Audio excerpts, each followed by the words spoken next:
During the Cold War, the Soviet Union created a system so extreme that it could launch nuclear weapons automatically, even if every leader in the country was already dead.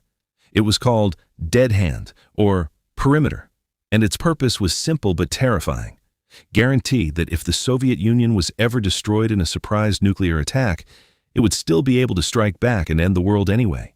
The fear behind this system was real, because both the United States and the Soviet Union had enough nuclear weapons to destroy each other many times over. And the biggest concern was a first strike, where one side would attack so quickly and so decisively that the other side would not have time to respond. If that ever happened, deterrence would fail, and the balance of power would collapse instantly.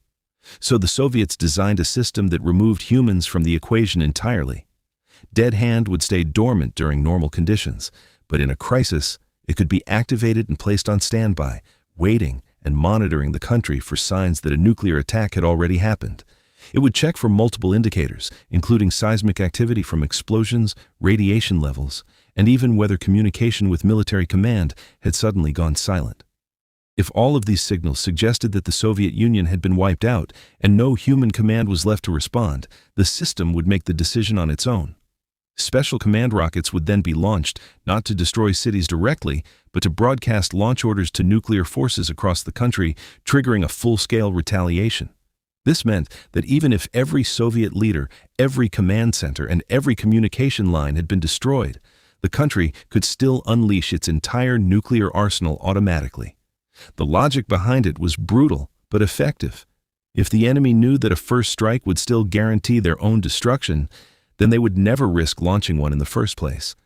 But this also created a new kind of danger, because now the fate of millions of people depended not on human judgment, but on a system interpreting signals correctly under extreme conditions. A false alarm, a misread sensor, or an unexpected chain of events could, in theory, trigger a response that no one could stop. While details about Dead Hand remain secret even today, it is widely believed that some version of the system still exists, quietly standing by in the background. And that means that even decades after the Cold War ended, there may still be a mechanism in place designed to launch nuclear weapons automatically if the worst possible scenario ever happens, ensuring that if one side goes down, it takes the rest of the world with it.